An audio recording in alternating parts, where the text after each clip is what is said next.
옛날에 형사로 평생을 살아온 강노인은 은퇴 후 조용한 시골 마을에서 손녀와 함께 살고 있었다. 그는 이미 수많은 범죄자들을 붙잡고 거짓말과 진실을 구분하는 법을 몸으로 익힌 사람이었다.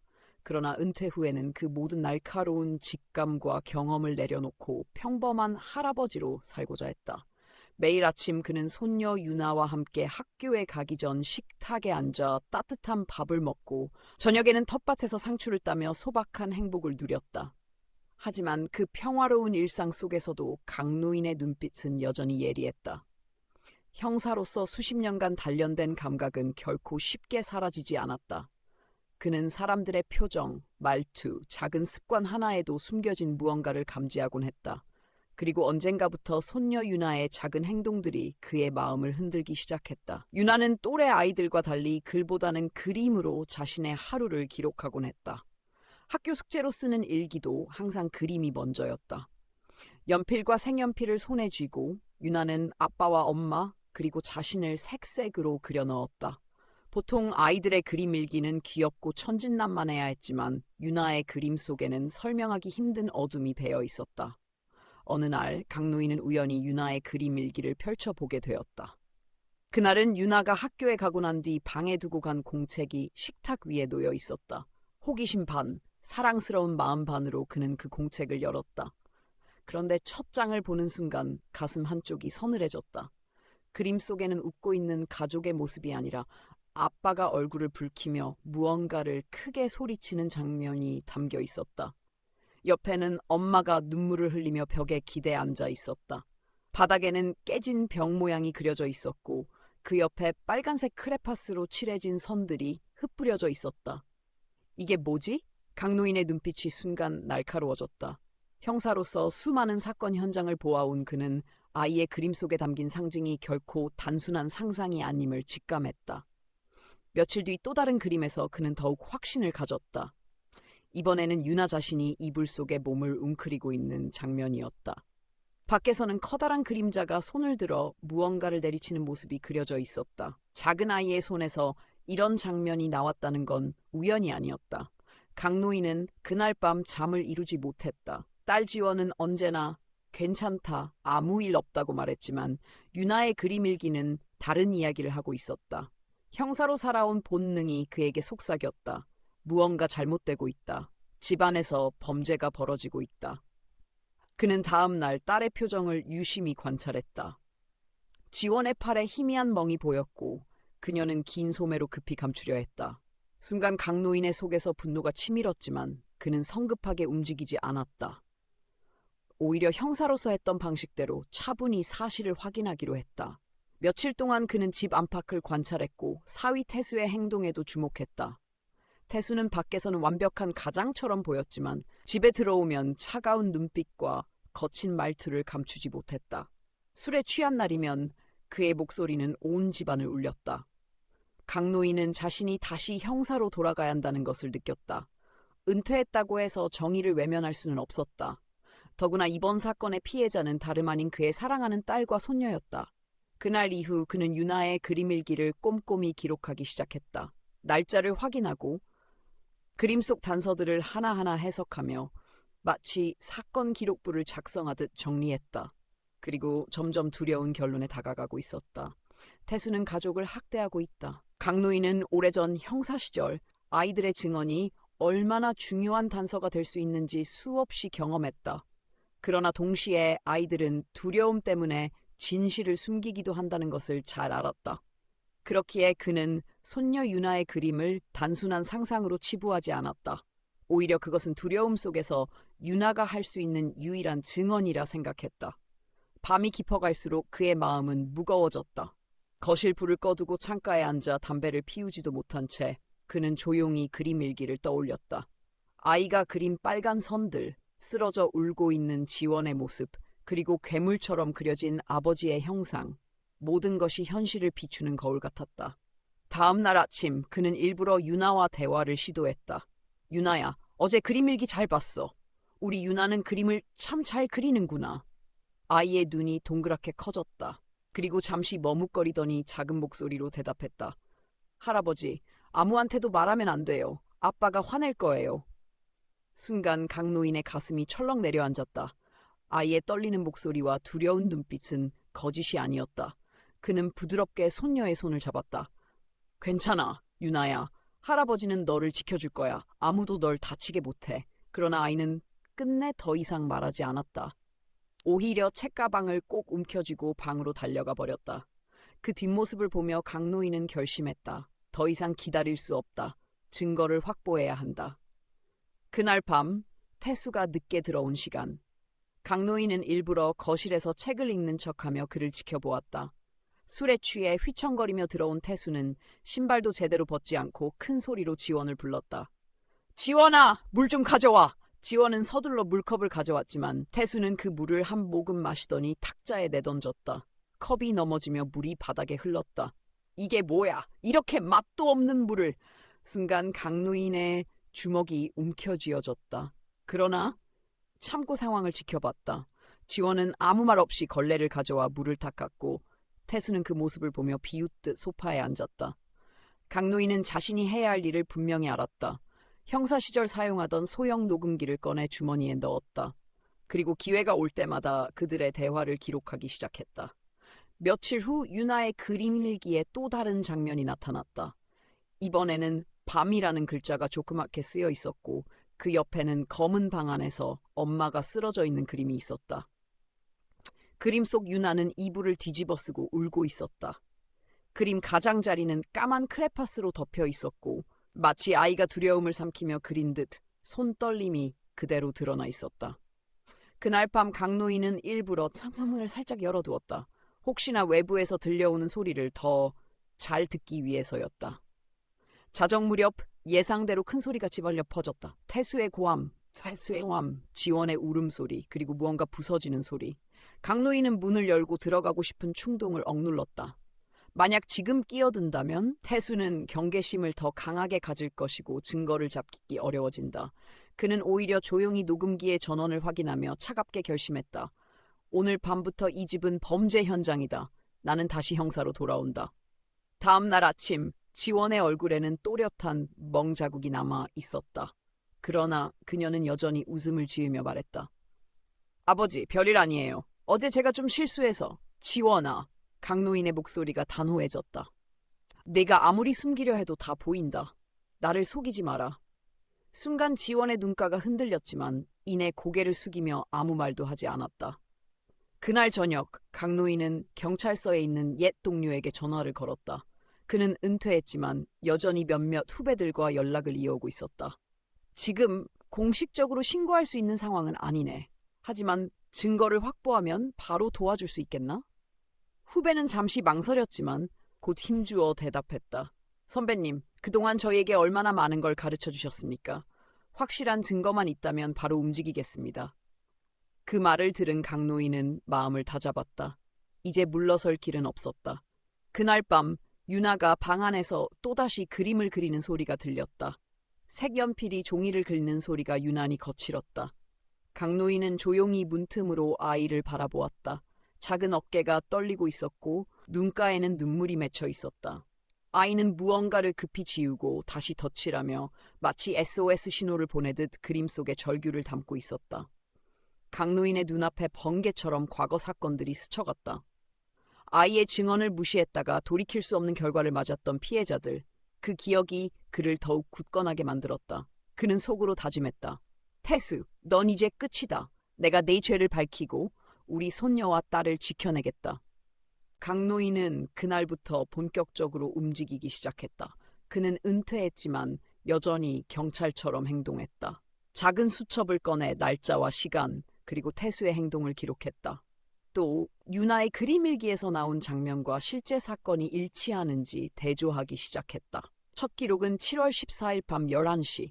그림 속에는 유나가 방 안에서 울고 있었고 옆에는 깨진 병과 쓰러진 엄마의 모습이 있었다. 실제로 그날 밤 강노인은 거실에서 컵이 깨지는 소리를 들었고 지원이 눈물을 닦으며 방으로 들어가는 모습을 목격했다. 일치했다. 두 번째 기록은 7월 18일 저녁 9시. 그림에는 아빠가 손을 크게 들고 있는 모습, 엄마가 바닥에 웅크리고 있는 모습이 있었다. 그 시간 강노인은 부엌에서 작은 비명소리를 들었고 지원이 팔을 감싸쥐고 방으로 들어가는 것을 보았다. 역시 일치했다. 그는 확신했다. 유나의 그림 일기는 단순한 상상이 아니라 실제 사건의 기록이었다. 아이는 글로 표현할 수 없는 공포를 그림으로 남기고 있었던 것이다. 며칠 후 강노인은 또 하나의 충격적인 그림을 발견했다. 이번에는 집이 아니라 차 안이었다. 뒷좌석에 앉은 유나 옆에서 엄마가 울고 있었고 운전석에는 아빠가 흰 이빨을 드러내며 웃고 있었다. 손에는 술병이 그려져 있었다. 그림 구석에는 작은 글씨로 이렇게 쓰여 있었다. 밤길 무서워. 강노인의 내리를 스친 건 혹시라도 음주운전을 하면서 가족을 위험에 빠뜨린 건 아닐까 하는 생각이었다. 그는 점점 분노를 억누를 수 없었다. 하지만 감정적으로 움직이면 모든 게 무너진다. 그는 스스로에게 되뇌었다. 증거를 더 모아라. 냉정해져라. 그래야 이 괴물을 법정에 세울 수 있다. 그날 밤 그는 몰래 작은 카메라를 설치했다. 오래전 사건 현장에서 사용하던 장비를 보관해 두었던 게 도움이 되었다. 책장 사이, 커튼 뒤, 그리고 거실 구석. 눈에 잘 띄지 않게 설치된 카메라는 매일 밤 가족의 모습을 기록하기 시작했다. 며칠 후 그 카메라에는 충격적인 장면이 담겼다. 태수가 술에 취해 돌아와 지원의 머리채를 잡고 흔드는 모습, 그리고 바닥에 던져버리는 장면까지 고스란히 찍혔다. 강노인의 두 손이 부들부들 떨렸다. 딸이 피를 흘리고 있는데도 손녀는 방 안에 갇혀 울고 있었다. 그는 화면을 보며 속으로 다짐했다. 태수, 넌 끝났다. 네 죄를 내가 세상에 드러낼 것이다. 하지만 아직 마음 한켠은 복잡했다. 지원은 여전히 아버지에게 진실을 말하지 않고 있었다. 멍이 들어도 상처가 나도 그녀는 괜찮다는 말만 반복했다. 강노인은 딸의 그 침묵이 더 고통스러웠다. 그는 알았다. 피해자가 직접 말하지 않는 한 사건을 진행하기는 쉽지 않다는 것을. 그러나 이번만큼은 달랐다. 그에겐 유나의 그림일기라는 증거가 있었다. 그날 저녁 강노인은 유나에게 조심스레 물었다. 유나야, 이거 네가 그린 그림 맞지? 네. 이건 상상해서 그린 게 아니지? 진짜 있었던 일이야? 유나는 눈을 크게 뜨고 아무 말도 하지 않았다. 잠시 후 고개를 천천히 끄덕였다. 그 순간 강노인의 가슴이 무너져 내렸다. 어린 손녀가 직접 사실임을 인정한 것이다. 더는 주저할 수 없었다. 그는 경찰서 후배에게 다시 전화를 걸었다. 증거를 확보했다. 영상도 있고 아이의 그림 일기도 있다. 이제 움직일 수 있겠지? 후배는 한참 동안 침묵하다가 낮게 대답했다. 네, 선배님. 이제는 움직일 수 있습니다. 전화를 끊고 난 뒤 강노인은 창밖을 바라보았다. 여름밤의 공기는 무겁게 내려앉아 있었고 어디선가 벌레 울음소리가 들렸다. 그는 속으로 중얼거렸다. 이제 끝이 보인다. 하지만 지원이가 과연 받아들일 수 있을까? 그의 마음은 복잡했다. 아버지로서 딸을 지켜야 하고 형사로서 정의를 세워야 한다. 그러나 동시에 그는 알았다. 딸의 남편을 감옥에 보낸다는 건 딸의 삶 전체를 송두리째 흔드는 일이라는 것을. 그러나 선택지는 없었다. 이미 너무 많은 상처가 남았고 이제는 더 늦기 전에 끝내야 했다. 다음 날 아침 집안은 유난히 조용했다. 마치 태풍이 지나가기 전에 정적처럼 숨조차 크게 쉬기 어려운 긴장감이 흘렀다. 태수는 여느 때처럼 출근 준비를 했고 지원은 말없이 식탁 위에 아침상을 차렸다. 유나는 식빵을 손가락으로 뜯어먹으며 고개를 숙이고 있었다. 강노인은 그 모든 풍경을 차분히 지켜보았다. 오늘이 결전의 날이라는 걸 그는 알고 있었다. 밤새 정리한 증거 자료는 이미 가방 속에 들어있었고 경찰서의 후배와도 연락을 마쳤다. 이제 남은 건 현실로 끌어내는 일뿐이었다. 태수가 집을 나서자 강노인은 곧장 전화를 걸었다. 지금이야. 증거는 충분하다. 오늘 안에 끝내자. 전화기 너머에서 들려오는 후배의 목소리는 단호했다. 알겠습니다, 선배님. 팀을 꾸려서 바로 출발하겠습니다. 그날 오후 경찰차 2대가 조용히 골목길에 들어섰다. 사일에는 울리지 않았지만 푸른 불빛이 은밀히 깜박였다. 강노인은 집안에서 그 불빛을 확인하고 가방을 챙겼다. 지원은 놀란 눈빛으로 아버지를 바라보았다. 아버지, 이게 무슨 일이에요? 강노인은 잠시 눈을 감았다가 뜨며 말했다. 지원아, 이제 끝내야 한다. 네가 겪은 고통을 더 이상 숨기지 마라. 아이도 더는 울지 않게 해야지. 지원은 순간 아무 말도 하지 못했다. 눈물이 차올랐지만 그녀는 여전히 두려워했다. 그러나 곧 현관문이 열리고 제복을 입은 경찰들이 들어섰다. 분위기는 단번에 바뀌었다. 경찰들은 정중하게 지원에게 다가가 상황을 설명했다. 남편분에 대한 학대 및 폭행 혐의로 수사에 착수합니다. 이미 증거가 확보되었으니 협조해 주시기 바랍니다. 지원은 그 말을 듣고 고개를 숙였다. 눈물이 뚝뚝 떨어졌지만 이번에는 막지 않았다. 그녀는 작게 중얼거렸다. 네? 이제는 말해야겠어요. 그 순간 강노인의 눈가가 젖었다. 오랫동안 숨겨왔던 딸의 침묵이 드디어 깨지는 순간이었다. 오후 7시 태수가 퇴근해 집으로 돌아왔다. 그는 현관에 들어서자마자 낯선 공기를 감지했다. 거실에 모여있는 사람들, 경찰의 제복, 그리고 굳은 표정의 장인 강노인. 이게 뭐야? 왜 경찰이 여기에 있어? 경찰 중 한 명이 앞으로 나서며 말했다. 김태수 씨, 당신을 상습적인 가정폭력 혐의로 체포합니다. 태수의 얼굴이 붉게 변했다. 그는 믿을 수 없다는 듯 웃음을 터뜨렸다. 뭐라고? 나를? 웃기지 마! 증거 있어? 다 집안일일 뿐이야. 네가 뭔데 끼어들어? 그러나 그 순간 강노인이 조용히 가방을 열었다. 녹음기에서 흘러나오는 태수의 고함, 지원의 울음소리, 깨지는 물건들의 충격음이 거실 가득 울려 퍼졌다. 이어서 작은 모니터에는 영상이 재생되었다. 태수가 지원을 밀치고 머리채를 잡고 흔드는 장면이 선명하게 드러났다. 그리고 마지막으로 유나의 그림일기가 펼쳐졌다. 작은 손글씨와 함께 그려진 붉은 크레파스 선들, 울고 있는 엄마와 자신. 이건 태수의 표정이 굳어졌다. 강노인의 목소리가 울려 퍼졌다. 내가 저지른 죄는 내 가족의 몸과 마음에 그대로 새겨져 있다. 더는 도망칠 수 없다, 태수야. 경찰들이 태수의 손목에 수갑을 채웠다. 그는 발버둥치며 소리쳤다. 이건 다 조작이야! 당신들, 내가 누군지 알아? 그러나 이미 그의 목소리는 공허하게 울릴 뿐이었다. 지원은 그 자리에 주저앉아 울음을 터뜨렸다. 유나는 엄마를 안으며 작은 목소리로 말했다. 엄마, 이제 괜찮아. 경찰 아저씨들이 왔어. 그 순간 강노인의 눈에 눈물이 맺혔다. 손녀가 그린 그림 속 장면이 현실로 이루어진 것이다. 아이는 마침내 자신이 원하던 구원을 본 것이었다.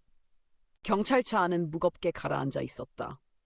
태수는 여전히 발버둥을 치며 억울하고 외쳤지만 이미 그의 목소리는 경찰들의 무심한 표정에 흡수될 뿐이었다.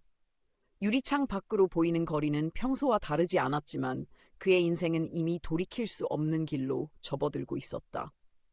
강노인은 조용히 그 장면을 바라보았다. 체포되는 사위를 보는 건 결코 기쁜 일이 아니었다. 하지만 더는 방치할 수 없었다. 그는 손녀의 그림 한 장이 얼마나 큰 외침이자 구조신호였는지를 누구보다 잘 알고 있었다. 집안에는 여전히 먹먹한 침묵이 감돌았다. 지원은 소파에 앉아 눈물을 훔쳤고 유나는 그런 엄마의 손을 꼭 잡고 있었다. 경찰이 떠난 후에도 긴장감은 쉽게 풀리지 않았다. 이제 어떻게 되는 거죠, 아버지? 지원이 떨리는 목소리로 물었다. 강노인은 담담하게 대답했다. 수사는 이미 시작됐어. 증거는 충분하다. 하지만 중요한 건 네가 용기를 냈다는 거다. 이제 진실은 더 이상 숨을 수 없어. 지원은 깊게 숨을 들이마셨다. 그녀의 어깨는 여전히 떨리고 있었지만 마음속에 오래 자리 잡은 두려움이 조금씩 걷히고 있었다. 그날 밤 강노인은 잠을 이루지 못했다. 그는 서랍에서 낡은 수첩을 꺼내 들었다. 형사 시절부터 써온 메모장이었다. 거기에는 수많은 사건 기록, 범인들의 심리, 그리고 정의를 향한 다짐이 빼곡히 적혀 있었다. 그는 그 수첩에 오늘의 일을 기록했다. 2023년 6월 손녀의 그림일기에서 시작된 진실. 사위를 체포하다. 가족을 지키기 위해 선택한 길. 글자를 적으며 그의 손은 떨렸지만 눈빛은 흔들리지 않았다. 다음 날 아침 뉴스에는 짧게 속보가 나왔다. 전직 경찰 간부의 사위, 상습 가정폭력 혐의로 체포. 기자들은 빠르게 정보를 캐내려 했고 이웃들은 웅성거리기 시작했다. 동네 아주머니들이 모여 작은 목소리로 수군거렸다. 어쩐지 가끔씩 집에서 들리던 소리가 이상하다 했어. 저렇게 반듯하게 보이던 사람이 그럴 줄이야. 지원은 그 시선을 느끼며 고개를 숙였지만 강노인은 당당히 말했다. 숨을 필요 없다. 너는 피해자야. 이제 사람들의 시선은 두려움이 아니라 증거와 정의를 향해야 한다. 그 말에 지원은 눈시울이 붉어졌다. 아버지의 그 단단한 목소리가 흔들리던 그녀를 붙잡아 주었다. 한편 경찰서에선 태수의 조사가 본격적으로 시작되었다. 그는 여전히 모든 걸 부인했다. 그림? 그건 애가 장난으로 그린 거지. 영상? 조작일 거야. 다들 날 음해하려는 거야. 그러나 수사관은 무표정하게 서류를 내밀었다. 피해자의 진술, 의료 기록, 녹음 파일, 영상, 그리고 그림 일기까지 증거는 충분합니다. 태수의 얼굴이 일그러졌다. 그는 소리쳤다. 다 강노인이 짠 계략이야. 그 늙은이가 날 싫어해서 이런 거야. 하지만 그의 목소리에도 더 이상 힘이 없었다. 진실은 점점 그를 옥죄고 있었다. 같은 시각, 강노인은 손녀 유나와 함께 놀이터에 나가 있었다. 아이는 그네를 타며 천진하게 웃었다. 할아버지, 이제 아빠는 우리 안 때려?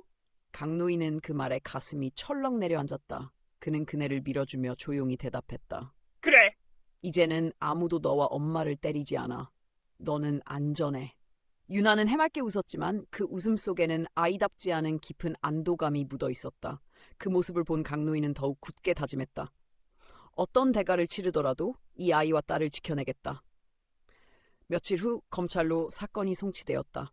태수는 여전히 억울함을 호소했지만 증거와 증언은 점점 그의 목을 조여왔다. 재판이 다가오면서 지원은 점점 불안해졌다. 법정에서 태수를 마주해야 한다는 사실이 그녀를 괴롭혔다. 하지만 강노인은 곁에서 딸의 손을 잡고 말했다. 이제 네가 해야 할 건 두려움 대신 진실을 말하는 거다. 내 목소리가 너와 아이를 지킬 거야. 지원은 고개를 끄덕였다. 아직 완전히 용기를 낸 건 아니었지만 이제는 숨을 수 없었다. 그녀는 알았다. 그 순간이 오면 반드시 모든 걸 말해야 한다는 것을. 재판날이 다가오자 집안은 다시 긴장감에 휩싸였다. 지원은 몇 번이나 증언을 준비하며 떨리는 목소리를 다잡으려 했지만 마음은 좀처럼 진정되지 않았다. 강노인은 그런 딸의 곁에서 묵묵히 지켜보았다. 그는 형사 시절 수많은 피해자들을 만나왔지만 정작 가장 가까운 가족이 법정에 서야 한다는 사실은 그에게도 큰 고통이었다. 아버지, 제가 정말 할 수 있을까요? 지원은 두 손을 움켜쥔 채 물었다. 강노인은 딸의 눈을 바라보며 단호하게 대답했다. 너는 이미 해냈다. 살아남았고 이제 목소리를 내려고 한다. 그 자체로 충분하다. 법정에 들어서자 사람들의 시선이 쏠렸다. 기자들이 카메라를 들이밀었고 방청석에는 호기심 어린 눈길들이 가득했다. 태수는 피고인석에 앉아 있었는데 여전히 억울한 표정을 짓고 있었다. 그는 지원을 보자 분노에 찬 눈빛을 드러냈다. 거짓말하지 마! 네가 다 꾸민 거잖아! 하지만 판사의 제지로 그의 목소리는 곧 가라앉았다. 지원은 증인석에 앉았다. 그녀의 손은 땀으로 젖어 있었고 목소리는 처음엔 떨렸지만 점점 힘을 얻기 시작했다. 그 사람은 술만 마시면 폭력을 휘둘렀습니다. 손녀 앞에서도 주먹을 들었고 저는 매일 공포 속에서 살았습니다. 그녀의 말이 이어지자 법정은 고요해졌다. 검사는 이어서 증거를 제시했다. 병원 기록, 녹음 파일 그리고 무엇보다 유나의 그림 일기. 그 그림이 스크린에 비춰지자 방청석에서는 작은 탄식이 흘러나왔다. 어린아이가 그린 삐뚤빼뚤한 그림 속에 아버지가 손을 들고 있는 모습, 울고 있는 엄마의 모습이 선명히 담겨 있었다. 판사는 그림을 한참 바라보다 조용히 말했다. 아이의 시선은 때로는 진실을 가장 명확하게 드러낸다. 태수는 필사적으로 소리쳤다. 거짓말이다. 저건 그냥 낙서야. 다 날 모함하려는 거야. 그러나 그의 외침은 점점 힘을 잃어갔다. 그 순간 방청석에 있던 유나가 엄마 쪽으로 손을 흔들며 작은 목소리로 말했다. 엄마, 괜찮아. 거짓말하지 마. 진짜 말해. 그 말은 단순한 아이의 목소리였지만 지원에게는 천둥처럼 울려 퍼졌다. 그녀는 눈물을 머금은 채 다시 이 증언을 이어갔다. 저는 더 이상 두려움에 침묵하지 않겠습니다. 오늘 여기서 모든 걸 말합니다. 그녀의 목소리는 이제 떨림 대신 확신으로 가득 차 있었다. 변호사는 태수의 억울함을 주장했지만 제시된 증거와 증언은 그 주장을 무너뜨리기에 충분했다. 강노인은 방청석에서 모든 장면을 지켜보았다. 그의 가슴은 먹먹했지만 동시에 후련했다. 손녀의 그림 한 장이 시작한 용기가 이제 법정에서 진실을 밝히고 있었다. 재판은 쉽게 끝나지 않았다. 태수 측은 증거 조작 가능성을 주장하며 시간을 끌었지만 결국 법원은 구속 수사를 연장하기로 결정했다. 법정을 나서며 기자들이 몰려왔다. 피해자 가족분들 한 말씀 부탁드립니다. 강노인은 짧게 대답했다. 진실은 언젠가 드러나기 마련이다. 오늘은 그 첫걸음일 뿐이다. 그 말에 기자들은 연신 카메라 셔터를 눌렀다. 하지만 지원은 여전히 떨리는 숨을 고르고 있었다. 집으로 돌아온 밤 지원은 조용히 아버지에게 속삭였다. 아버지, 사실 저는 여전히 무서워요. 혹시라도 그가 다시 나오면. 강노인은 딸의 손을 잡았다. 네가 무서움을 느끼는 건 당연하다. 하지만 이제는 혼자가 아니야. 나와 유나가 있잖아. 그리고 법이 널 지킬 거다. 그 말에 지원의 눈에서는 다시 눈물이 흘렀지만 이번에는 조금 다른 눈물이었다. 두려움이 아닌 안도와 희망의 눈물. 유나는 방 한쪽에서 그림을 그리고 있었다. 이번 그림 속에는 웃고 있는 엄마와 할아버지 그리고 자신이 함께 있었다. 그림을 본 강노인은 미소를 지었다. 그래, 이제부터 우리 집의 그림 일기는 달라질 거야. 두려움이 아니라 웃음으로 채워지겠지. 하지만 그는 알고 있었다. 재판은 이제 시작일 뿐이라는 것을, 진실을 끝까지 지켜내기 위해 앞으로 더 많은 싸움이 기다리고 있다는 것을. 며칠 후 두 번째 공판이 열렸다. 이번에는 증인으로 이웃 주민들이 출석했다. 그들은 밤마다 들려오던 고성, 유나의 울음소리, 그리고 지원의 멍자국을 기억하고 있었다. 저희도 몇 번이나 신고를 하려 했습니다. 하지만 피해자가 두려워하는 모습이 보여서 차마 나설 수 없었습니다. 주민의 진술은 재판부에 큰 울림을 주었다. 강노인은 방청석에서 고개를 끄덕였다. 오랜 시간 침묵했던 목소리들이 이제야 하나둘 드러나고 있었다. 태수는 여전히 억울하다고 소리쳤다. 다 거짓말이야! 저 사람들이 무슨 증거가 있어! 그러나 검사가 차분히 반박했다. 증거는 이미 충분합니다. 피해자의 몸에 남은 상처, 녹취록, 그리고 아이의 그림. 무엇보다 피해자의 일관된 진술이 가장 큰 증거입니다. 판사는 기록들을 다시 검토하며 조용히 고개를 끄덕였다. 법정안은 긴장으로 가득 찼다. 지원은 손을 꼭 쥐고 있었다. 그녀는 자신이 떨고 있다는 걸 느꼈지만 이번에는 도망치고 싶지 않았다. 방청석에서 유나가 또다시 조용히 말했다. 엄마 힘내. 그 짧은 말에 지원의 눈에서는 눈물이 흘렀다. 하지만 그 눈물은 더 이상 두려움의 눈물이 아니었다. 용기와 다짐의 눈물이었다. 결국 판사는 구속 기소 결정을 내렸다. 태수는 얼굴이 일그러진 채 법정 경위를 향해 끌려갔다. 이건 음모야. 내가 나가면 가만두지 않을 거야. 그의 외침은 점점 멀어졌다. 법정 안에는 긴 침묵이 흘렀고 이어서 기자들의 카메라 셔터 소리가 연달아 터졌다. 강노인은 자리에서 일어나 딸과 손녀 곁으로 다가갔다. 그는 두 사람을 끌어안으며 낮게 말했다. 끝난 게 아니다. 하지만 오늘 우리는 이겼다. 지원은 아버지의 어깨에 얼굴을 묻으며 흐느꼈다. 유나는 작은 손으로 엄마와 할아버지를 꼭 붙잡았다. 재판이 끝난 뒤 세 사람은 한참 동안 말없이 함께 걸었다. 가을 바람이 불어오고 하늘은 높고 맑았다. 오랜 어둠 속을 지나온 그들에게 그 하늘은 마치 새로운 시작을 약속하는 듯했다. 집에 도착한 유나는 다시 그림을 꺼내 들었다. 이번 그림 속에는 철창 너머에 있는 아버지, 그리고 그 앞에서 서로 손을 잡고 있는 자신과 엄마, 할아버지가 있었다. 강노인은 그림을 보며 잠시 침묵하다가 유나에게 말했다. 유나야, 내 그림은 언제나 진실을 보여주는구나. 유나는 해맑게 웃으며 대답했다. 이제는 나쁜 거 그리지 않을 거야. 우리 웃는 모습만 그릴 거야. 그 말에 지원은 눈시울이 붉어졌다. 그녀는 아이를 품에 안으며 속삭였다. 그래, 이제는 우리도 웃을 수 있어야지. 하지만 강노인의 눈빛은 여전히 날카로웠다. 그는 알고 있었다. 태수는 결코 쉽게 물러날 사람이 아니라는 것을. 법정의 판결이 끝이라고 생각하지 않았다. 창밖을 바라보며 그는 마음속으로 다짐했다. 어떤 일이 있더라도 나는 이 가족을 지켜낼 것이다. 그렇게 두 번째 장은 끝났지만 진실을 향한 싸움은 이제 시작일 뿐이었다. 구속된 태수가 교도소에 수감된 지 2달이 지났다. 언론은 여전히 그 사건을 보도하고 있었지만 세월이 흘러가면서 대중의 관심은 조금씩 다른 곳으로 옮겨갔다. 하지만 강노인의 마음은 결코 가벼워지지 않았다. 그는 매일 아침 눈을 뜰 때마다 창문 너머로 들려오는 바람 소리에 귀를 기울였다. 마치 그 바람 속에 불길한 그림자가 숨어있는 듯한 기분이 들었기 때문이다. 지원과 유나는 조금씩 일상을 되찾아가고 있었다. 유나는 학교에서 친구들과 어울리며 다시 웃음을 되찾았고 지원도 조심스레 새로운 직장을 구하며 미래를 준비하고 있었다. 겉으로 보기엔 평화로운 나날이었다. 그러나 어느 날 집 앞에 놓인 한 통의 편지가 그 평화를 깨뜨렸다. 나는 아직 끝나지 않았다. 붉은 잉크로 쓰여진 그 짧은 문장은 지원의 손을 덜덜 떨리게 만들었다. 발신인은 없었지만 그녀는 직감했다. 그것은 분명 태수의 손길이 닿은 위협이었다. 강노인은 편지를 읽자마자 얼굴이 굳어졌다. 그는 편지를 불길하게 바라보다가 주머니에 넣고 지원에게 말했다. 내가 볼 필요 없다. 잊어라. 그러나 지원은 고개를 저었다. 아버지, 저 사람은 감옥에 있는데 어떻게 이런 편지를... 강노인은 낮게 대답했다. 세상엔 돈이면 뭐든 할 수 있는 사람들이 있다. 감옥 안에서도 밖에서도. 그의 말 속에는 형사로서 쌓아온 오랜 경험에서 나오는 냉혹한 현실이 담겨 있었다. 그날 밤 강노인은 혼자 서재에서 편지를 다시 꺼내 읽었다. 글자마다 묘한 집착과 분노가 서려 있었다. 그는 직감했다. 태수는 교도소 안에서조차 여전히 가족을 위협할 방법을 찾고 있다는 것을.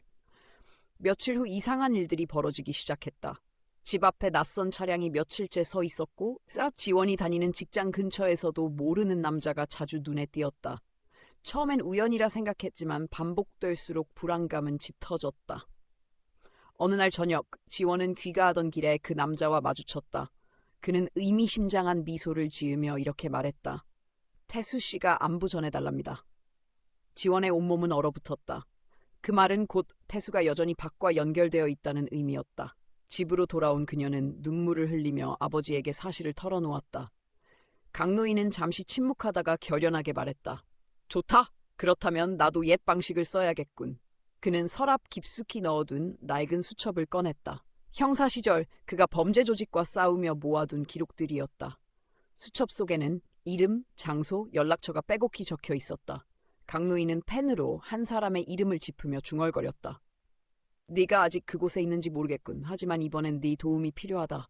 그는 다시 한번 자신에게 다짐했다.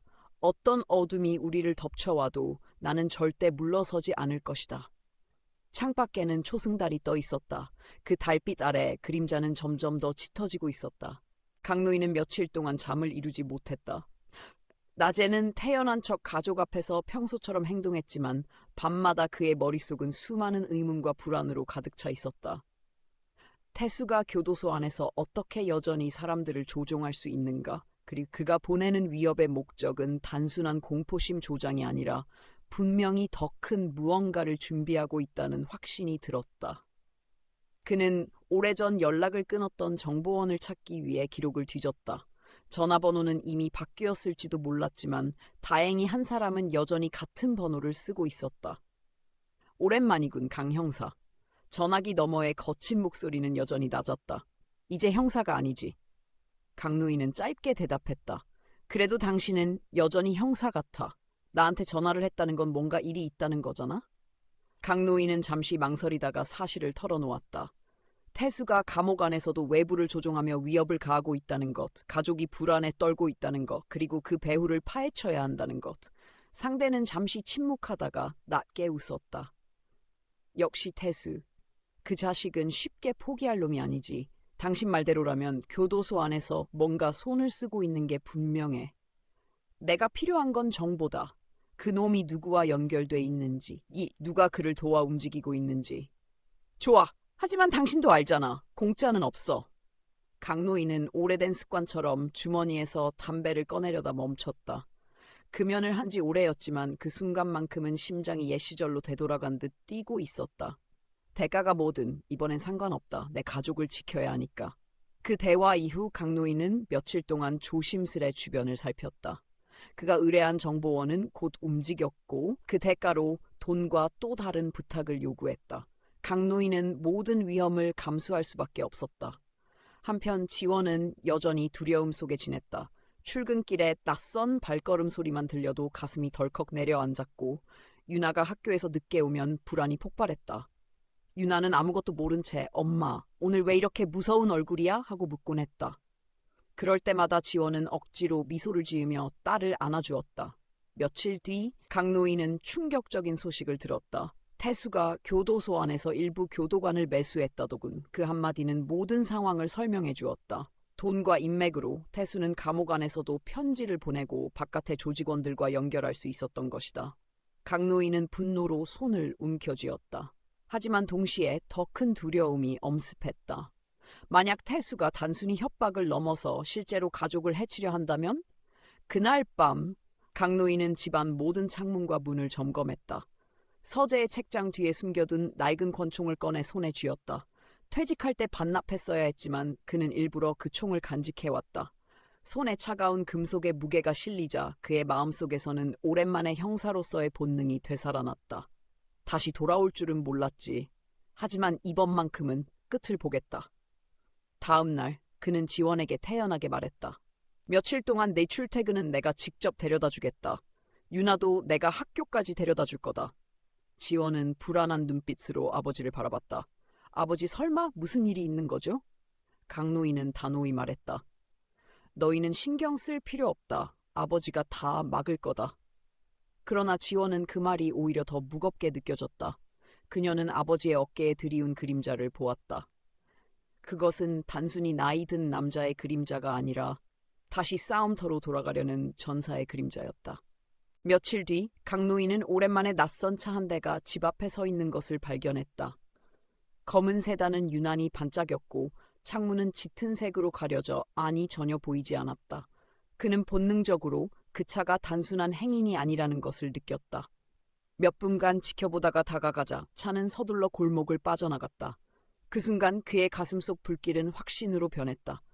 태수의 손이 점점 가까워지고 있다는 사실이었다.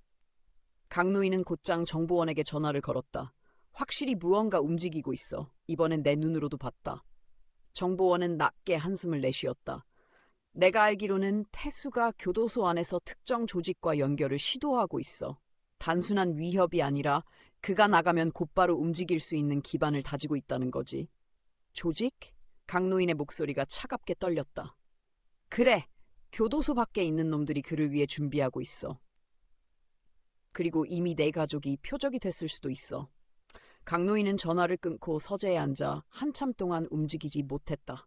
그의 머릿속에는 수많은 경우의 수가 떠올랐다. 그러나 어떤 선택도 쉽지 않았다. 그 순간 유나가 문을 두드리며 들어왔다. 할아버지, 뭐해?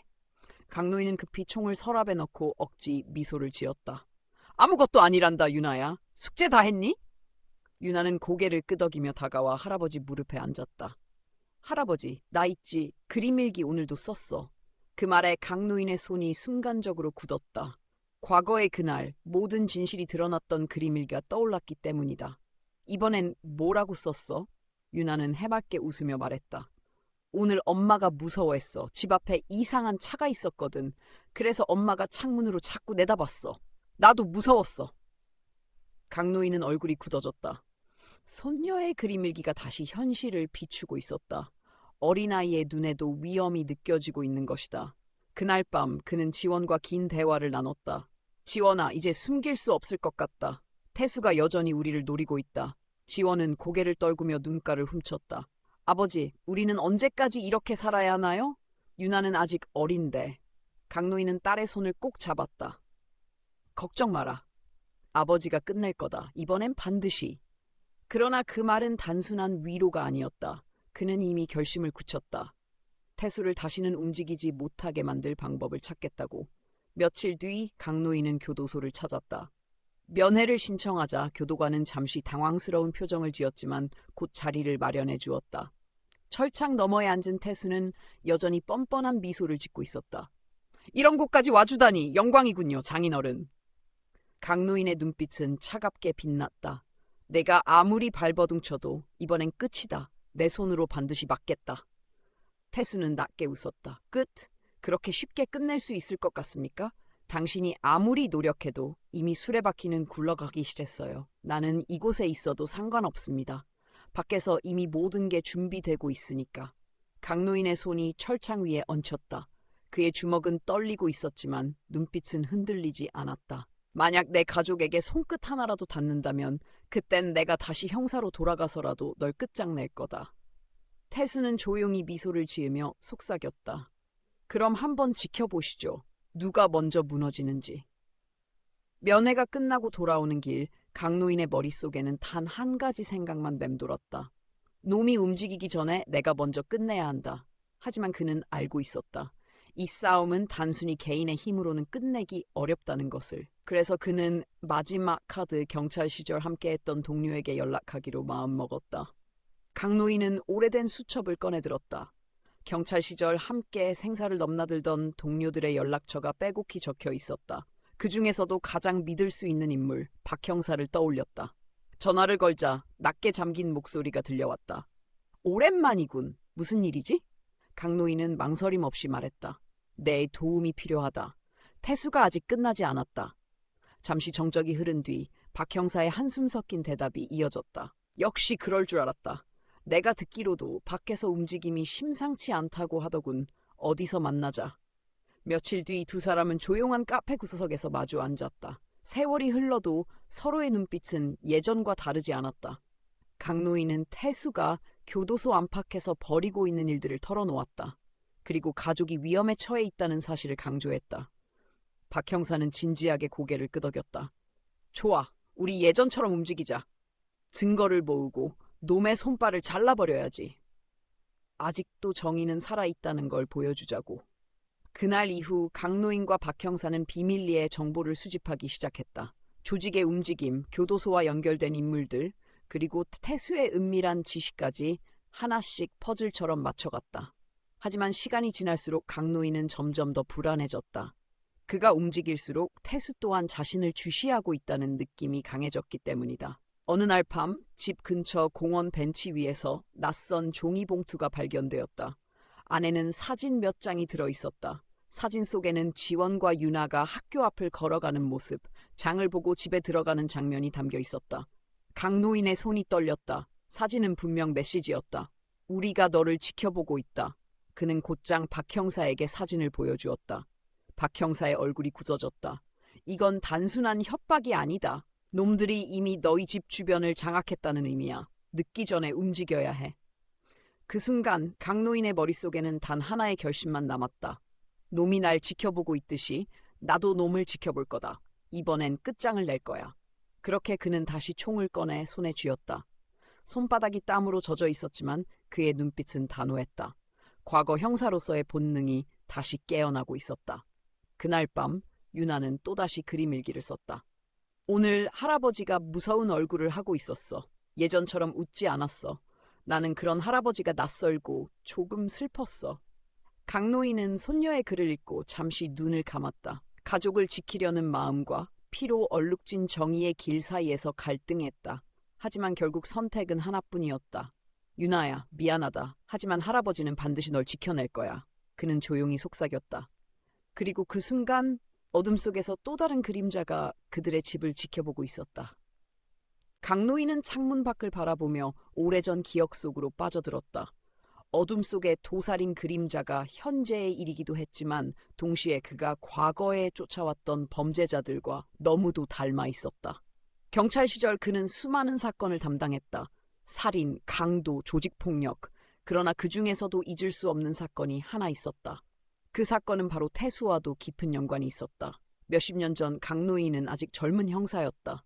한 지역 조직의 두목이 살해당한 사건이 발생했는데 범인으로 지목된 이가 태수의 아버지였다. 그러나 당시 증거 불충분으로 사건은 미제로 남았다. 태수는 어린 나이에 아버지를 잃었고 사회의 그늘 속에서 자랐다. 강노인은 늘 그 아이의 눈빛을 기억하고 있었다. 복수와 증오가 서린 차갑고 비틀린 눈빛. 결국 과거가 다시 날 따라오는 건가? 강노인은 담배에 불을 붙이며 중얼거렸다. 그는 책장에서 낡은 사건 기록 파일을 꺼냈다. 먼지가 수북하게 쌓여 있었지만 그 안에는 잊을 수 없는 이름들이 있었다. 박 형사와 다시 만나 파일을 펼쳤을 때 박 형사가 말했다. 설태수가 그 사건의 잔재와 연결돼 있다는 건가? 강노인은 고개를 끄덕였다. 그렇다. 놈이 단순히 가정폭력범이 아니라 오래된 조직과 혈연으로 얽혀 있다는 뜻이지. 우리가 그 뿌리를 뽑아내지 않는 한 이 싸움은 끝나지 않는다. 두 사람은 옛 동료들의 도움을 받아 사건 기록을 다시 추적하기 시작했다. 당시 사라졌던 증인, 수상한 금전거래, 경찰 내부의 비밀 문건. 그러나 조사를 거듭할수록 강노인의 마음은 무거워졌다. 진실이 드러나면 결국 자신의 딸과 손녀까지 더 큰 위험에 노출될 수 있기 때문이었다. 밤이 깊어갈 무렵 지원이 아버지를 찾아와 조심스레 물었다. 아버지, 요즘 무슨 일 하고 계세요? 표정이 너무 무서워요. 강노인은 잠시 침묵하다가 애써 웃음을 지었다. 괜찮다, 지원아. 너와 유나만 안전하면 된다. 하지만 지원은 느낄 수 있었다. 아버지가 무언가 큰 비밀을 짊어지고 있다는 사실을. 그날 밤 유나는 또다시 그림 일기에 그림을 남겼다. 할아버지가 낡은 상자를 열고 있었어. 안에는 오래된 종이와 사진이 들어 있었어. 할아버지는 울고 있었어. 어린아이의 눈에는 이해할 수 없는 광경이었지만 그 그림은 강노인의 내면을 정확히 비추고 있었다. 과거와 현재가 한데 얽히며 어둠은 점점 짙어지고 있었다. 박 형사와 강노인은 오래된 경찰청 지하 자료실로 향했다. 먼지 쌓인 서류와 필름, 녹슨 캐비닛이 줄지어 있었다. 그 속에서 그들은 태수의 아버지 사건과 관련된 자료들을 찾고자 했다. 오래전 사건 담당 기록관은 이미 은퇴했지만 몇몇 문서는 여전히 봉인된 채 남아 있었다. 서류철을 넘기던 박 형사가 갑자기 손을 멈췄다. 여기 봐. 당시 태수 아버지를 마지막으로 본 증인이 있었어. 그런데 이름이 지워져 있군. 강노인은 눈살을 찌푸렸다. 누군가 고의로 기록을 삭제한 거다. 내부 협조자가 있었다는 증거지. 두 사람은 손전등 불빛에 의지해 찢겨진 문서 조각들을 맞춰보기 시작했다. 그 순간 흐릿하게 남아있는 이름 하나가 눈에 들어왔다. 최윤식. 강노인의 심장이 철렁 내려앉았다. 그는 그 이름을 잘 알고 있었다.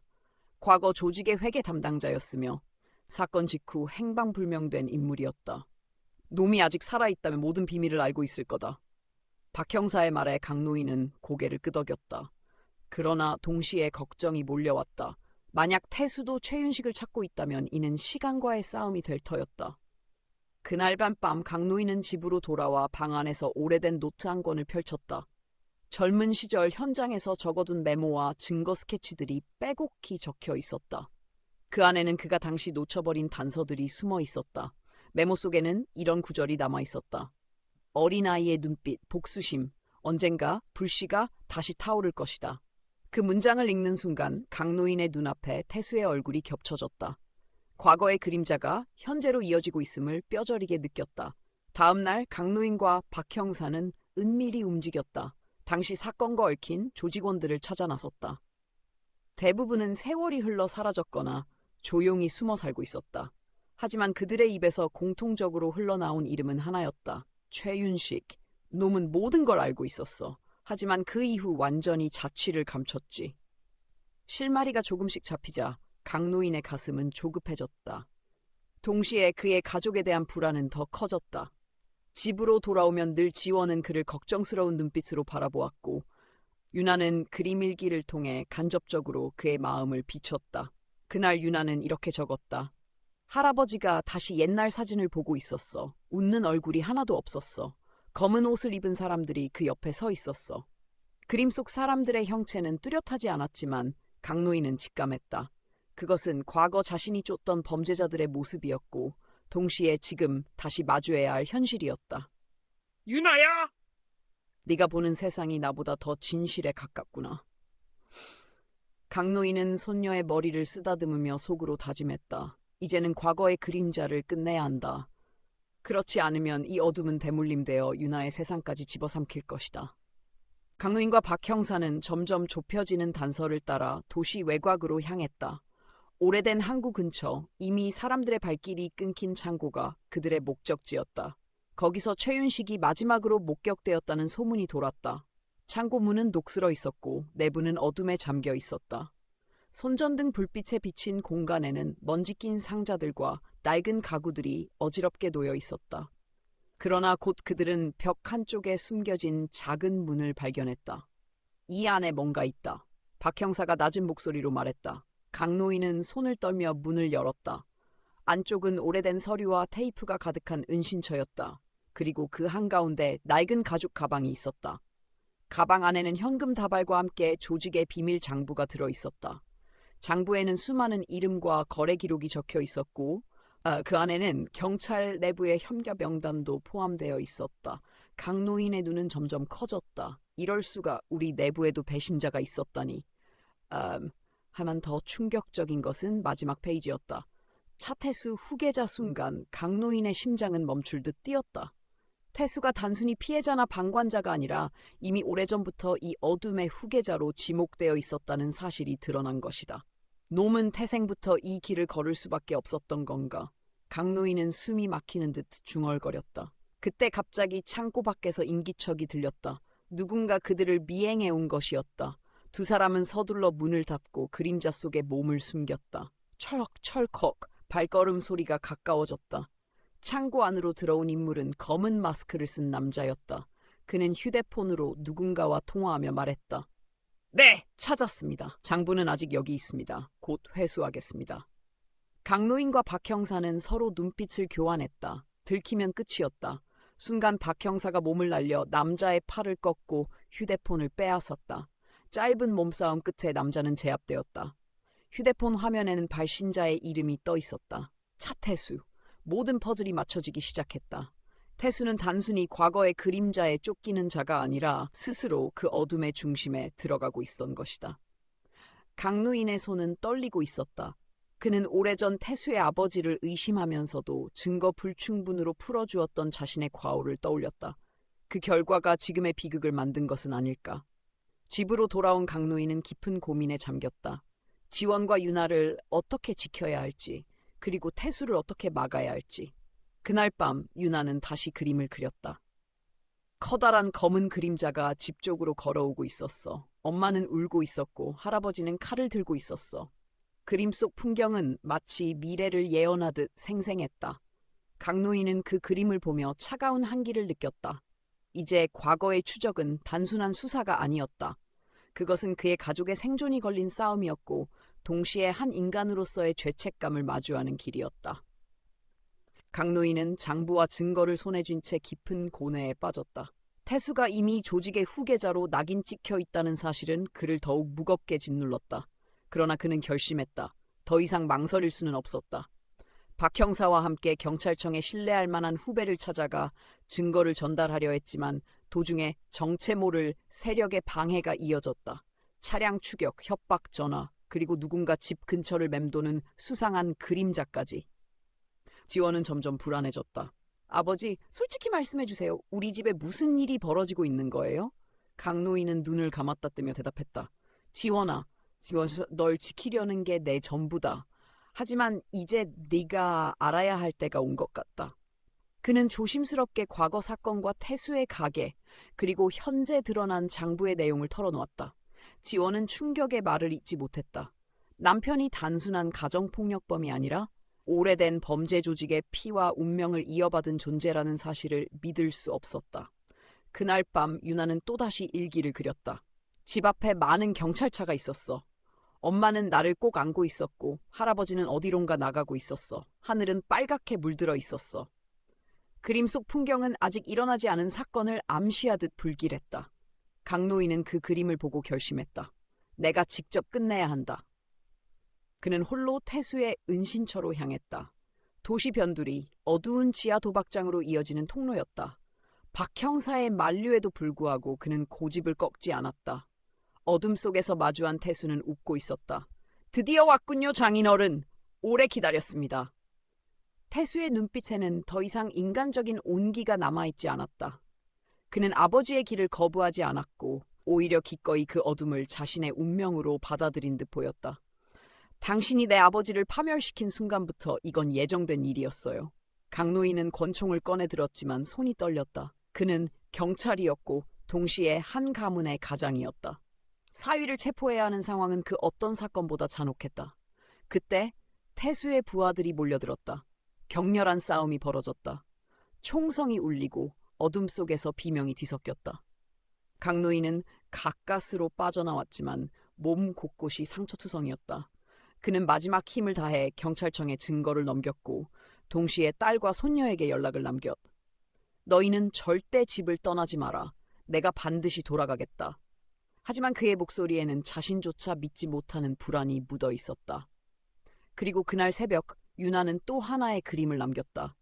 새벽 하늘에 까마귀가 날아가고 있었어. 할아버지가 피투성이가 되어 있었고 엄마는 울고 있었어. 나는 창문 너머로 그것을 보고 있었어. 그 그림은 아직 닥치지 않은 비극을 예고하는 듯 서늘한 기운을 뿜어내고 있었다. 강노인은 모든 것을 걸고 태수와의 최후의 대결을 준비하고 있었다. 과거의 추적은 이제 피할 수 없는 현재의 전쟁으로 변하고 있었다. 새벽의 공기는 무겁고 차가웠다. 강노인은 부상으로 비틀거리는 몸을 이끌고 경찰 병원에 잠시 들렀지만 치료를 거부한 채 다시 발걸음을 옮겼다.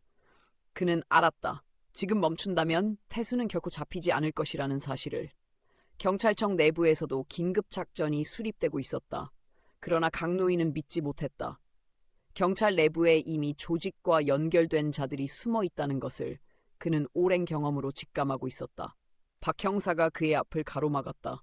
당신 혼자 나서면 죽어요. 이번엔 우리 모두가 함께 움직여야 합니다. 강노인은 잠시 침묵하다 고개를 끄덕였다. 그러나 마음속 깊은 곳에서는 알았다. 이 싸움은 결국 자신과 태수 두 사람만의 결말일 수밖에 없음을. 그날 밤 지원은 딸 유나를 꼭 안고 기도하듯 속삭였다. 제발 아무 일도 일어나지 않게 해주세요. 아버지와 남편이 서로 죽이는 일만은. 그러나 운명은 이미 돌이킬 수 없는 길 위에 있었다. 유나는 그림일기를 꺼내 들고 또박또박 색연필을 움직였다. 큰 불길이 치솟고 있었어. 사람들이 소리치고 있었어. 할아버지랑 아빠가 서로 마주보고 있었어. 그리고 나는 멀리서 울고 있었어. 어린아이의 손끝에서 태어난 이 그림은 가까이 다가온 참극의 그림자였다. 며칠 뒤 태수의 조직은 대규모 밀수 현장에서 경찰의 포위망에 걸려들었다. 그러나 이는 미끼였다. 태수는 이미 그 자리에 없었고 대신 충성심 강한 부하들을 희생시킨 채 어둠 속으로 숨어들었다. 강노인은 그 함정을 알아차렸다. 놈은 나를 유인하고 있어. 마지막 무대를 준비한 거야. 그의 직감은 틀리지 않았다. 태수는 오래된 폐공장을 은신처로 삼고 있어. 그곳은 과거 강노인이 젊은 시절 범죄 조직을 소탕했던 장소이기도 했다. 과거와 현재가 같은 자리에서 끝난다. 강노인은 총을 손에 쥐며 낮게 중얼거렸다. 공장 주변은 이미 조직의 잔당들로 둘러싸여 있었다. 그러나 강노인은 어두운 그림자 속을 뚫고 나아갔다. 그의 몸은 상처투성이었지만 눈빛은 한치의 흔들림도 없었다. 마침내 그는 공장 안쪽에서 태수와 마주했다. 태수는 천천히 박수를 치며 말했다. 장인어른, 결국 여기까지 오셨군요. 이곳이 바로 우리 운명의 무대입니다. 강노인은 총을 겨누었다. 그러나 태수는 조금도 두려워하지 않았다. 오히려 미소를 지으며 주머니에서 작은 권총을 꺼내 들었다. 오늘은 누가 살아남을까요? 당신입니까? 아니면 저입니까? 두 사람의 시선이 공허한 공간에 부딪혔다. 침묵은 무겁게 내려앉았고 공장은 숨조차 멎은 듯 고요했다. 그 순간 밖에서 경찰의 사이렌 소리가 울려 퍼졌다. 그러나 태수는 아랑곳하지 않았다. 아무도 우리를 막지 못합니다. 이건 당신과 나의 결말이니까. 그리고 최후의 그림자가 드리워지고 있다. 공장 안의 공기는 숨이 막힐 만큼 무거웠다. 녹슨 철골과 깨진 유리창 사이로 바람이 스며들며 날카로운 소리를 냈다. 그 소리마저 두 사람의 대립을 더욱 선명하게 만들었다. 강노인의 손끝은 총구를 단단히 움켜쥔 채 떨림이 없었다. 하지만 그의 가슴 깊은 곳에서는 묘한 슬픔이 요동치고 있었다. 태수는 단순한 범죄자가 아니었다. 그는 딸의 남편이었고 손녀의 아버지였다. 태수 역시 눈빛에 미묘한 흔들림을 드러냈다. 증오와 분노 사이에 잠깐 스치는 불안, 그리고 설명할 수 없는 외로움. 그러나 그는 곧 다시 차가운 미소를 지었다. 장인어른, 어쩌면 이건 오래전부터 정해진 운명이었을지도 모릅니다. 아버지를 잃고 세상에 버려진 내가 걸을 수밖에 없었던 길. 그 길 끝에 당신이 서 있었던 거죠. 강노인은 낮게 대답했다. 아니, 네가 선택한 거다. 누구도 너를 이 길로 강요하지 않았다. 넌 손녀에게 아버지가 될 수도 있었고 내 딸에게 남편이 될 수도 있었다. 하지만 넌 스스로 그림자가 되길 택했다. 순간 태수의 얼굴에 분노가 번졌다. 당신이 뭘 알아? 내 아버지를 죽음으로 몰아넣은 건 바로 당신 같은 형사들이었어. 그때부터 내 삶은 끝난 거야. 강노인은 고개를 저었다. 내 아버지는 조직을 등에 업고 사람들을 해쳤다. 나는 법을 지켰을 뿐이다. 하지만 네가 지금까지 저지른 죄는 내 아버지보다 더 어둡다. 두 사람의 말싸움은 총성 직전의 긴장감으로 이어졌다. 밖에서 경찰들이 공장을 포위하고 있었지만 아무도 안으로 들어오지 못했다. 박 형사는 무전을 통해 강노인에게 목소리를 전했다. 선배님 기다리세요. 우리가 진입하겠습니다. 그러나 강노인은 응답하지 않았다. 그는 알았다. 이것은 자신의 싸움이라는 것을. 누구도 대신할 수 없는 마지막 대결. 태수가 천천히 방아쇠에 손가락을 올렸다. 이제 끝을 보자, 장인어른. 그 순간 강노인의 머릿속에는 윤하의 그림일기가 스쳐갔다. 큰 불길 속에서 할아버지랑 아빠가 마주보고 있었어.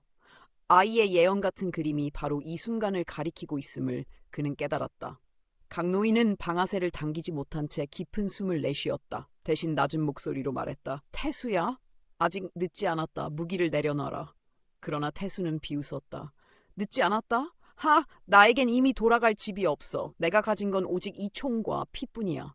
그리고 총성이 공장을 울렸다. 총성이 울려 퍼진 순간 공장 안의 정막은 깨졌다.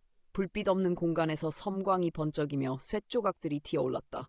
강노인은 본능적으로 몸을 숙이며 옆으로 굴렀다. 태수의 총알은 벽을 스치며 스파크를 일으켰다. 강노인의 귓가를 스치는 탄환의 소리는 마치 운명의 심판처럼 날카로웠다. 장인어른, 숨지 마시고 나오세요. 난 끝까지 쫓아올 준비가 돼 있습니다. 태수의 목소리는 광기와 비웃음이 섞여 있었다. 그러나 그 안에는 알 수 없는 두려움도 묻어 있었다. 마치 자신이 만든 그림자의 세계에서조차 더는 안식을 찾을 수 없는 듯한 불안. 강노인은 숨을 고르며 낡은 기둥 뒤에 몸을 기댔다. 그의 어깨는 이미 피로 물들어 있었지만 눈빛은 여전히 날카로웠다. 태수야, 내가 아무리 부정해도 너는 아직 인간이다. 널 기다리는 건 감옥이지, 지옥이 아니야. 그러나 태수는 고개를 세차게 저으며 다시 방아쇠를 당겼다. 총알이 철골을 파고들며 불꽃을 튀겼다. 밖에서는 경찰들이 진입명령을 기다리며 초조하게 움직이고 있었다. 그러나 강노인은 그들을 원치 않았다. 지금 이 싸움에 외부가 개입한다면 모든 것이 무너질 터였다. 순간 윤하의 목소리가 강노인의 뇌리에 들려왔다. 할아버지, 아빠랑 싸우지 마. 그 목소리는 환영이었을까? 아니면 진짜 아이의 울음이었을까? 강노인은 흔들리는 시선을 억누르며 총을 움켜쥐었다. 태수는 점점 더 거칠어졌다. 그의 총격은 무분별했고 마치 스스로를 파괴하려는 듯 보였다. 모두 끝장이야. 난 이미 돌아갈 수 없어. 경찰도 가족도 아무도 내 편이 아니야. 그의 외침은 공장 벽에 부딪혀 메아리쳤다. 그 울림은 마치 오래전부터 쌓여온 원망과 고통이 한꺼번에 터져나온 듯했다. 강노인은 결심했다. 이 싸움은 반드시 끝내야 한다. 더 이상 손녀의 그림일기 속 악몽을 현실로 만들 수는 없었다. 그는 몸을 일으켜 태수와 마주섰다. 태수야, 마지막으로 묻겠다. 무기를 내려놓을 수 있겠나? 잠시 침묵이 흘렀다. 태수의 손이 미묘하게 떨렸다. 그의 눈동자 속에는 분노와 슬픔, 그리고 지친 그림자가 교차했다. 하지만 결국 그는 이를 악물며 고개를 저었다. 아니요, 나는 끝까지 싸울 겁니다. 다시 총성이 울렸다. 이번엔 강노인의 어깨를 스쳤고 동시에 강노인의 방아쇠도 움직였다. 두 발의 총성이 같은 순간 공장 안을 뒤흔들었다. 총성이 멎자 공장 안에는 깊은 정적이 찾아왔다. 두 발의 탄환이 서로 다른 궤적을 그리며 공기를 가른 뒤 모든 것이 잠시 멈춘 듯 고요해졌다. 태수는 가슴을 움켜쥔 채 비틀거리며 뒤로 물러났다. 피가 그의 손가락 사이로 흘러내렸지만 눈빛은 여전히 불타고 있었다. 끝! 아직 아니다. 아직. 그의 목소리는 갈라졌지만 발걸음은 계속 강노인을 향했다. 마치 쓰러지기 전까지는 멈추지 않겠다는 듯한 맹목적인 집착이었다. 강노인은 숨을 고르며 총을 겨눴다. 그러나 방아쇠를 다시 당기지 못했다. 그의 눈앞에는 피투성이가 된 사위가 아니라 한때 어린 소년처럼 웃던 태수의 모습이 겹쳐 보였다. 왜 이렇게까지 해야 했나? 태수야, 넌 내 딸의 남편이었고 윤아의 아버지였는데. 그 목소리에는 분노보다 더 깊은 슬픔이 깃들어 있었다. 태수는 잠시 흔들리듯 멈췄다. 그의 시선이 허공을 헤매더니 어렴풋이 미소를 지었다. 그러나 그 미소는 곧 피와 함께 사라져갔다. 난 아버지의 아들이었고 결국 그 그림자일 뿐이었어요. 그의 몸이 무겁게 쓰러졌다. 쇠붙이 바닥에 부딪히는 소리가 메아리처럼 울려 퍼졌다. 강노인은 천천히 다가 쓰러진 태수의 손에서 총을 빼앗았다. 총구는 여전히 따뜻했고 냄새는 거칠게 남아있었다. 그 순간 밖에서 경찰들이 들이닥쳤다. 박 형사가 가장 먼저 뛰어들어 강노인을 붙잡았다. 선배님, 무사하십니까? 강노인은 고개를 끄덕였지만 얼굴은 굳어 있었다. 끝났다. 하지만 대가는 너무 크다. 경찰들이 태수의 몸을 확인했을 때 그는 이미 의식을 잃고 있었다. 구급대가 서둘러 들어와 들것에 태웠지만 그의 운명은 불확실했다. 강노인은 쓰러진 자리를 한동안 바라보았다. 소녀의 그림일기 속 마지막 장면이 머릿속에 겹쳐졌다. 아빠는 어두운 길을 걸어갔고 할아버지는 눈물을 흘렸어. 아이의 그림은 현실이 되었다. 그는 무릎을 꿇고 두 손으로 얼굴을 감싸쥐었다. 뜨거운 눈물이 손가락 사이로 흘러내렸다. 유나야, 미안하다. 네가 바라던 해피엔딩은 할아버지가 지켜주지 못했구나. 밖에서 들려오는 사이렌 소리와 사람들의 발걸음 소리는 멀리서 들리는 메아리처럼 아득했다. 그 속에서 강노인은 혼자였다. 그는 형사로서의 의무를 다했지만 한 인간으로서는 돌이킬 수 없는 상처를 남겼다. 그리고 그 상처는 앞으로도 그의 가슴 깊은 곳에서 그림자처럼 남아있을 터였다. 공장 천장 틈새로 새벽 햇살이 스며들었다. 어둠 속에서 긴 밤이 끝나고 있었지만 강노인의 마음에는 여전히 그림자가 드리워져 있었다. 그렇게 손녀의 그림일기가 그려낸 마지막 장면은 현실이 되었고 강노인의 싸움은 끝났다. 그러나 그 끝은 또 다른 시작이기도 했다.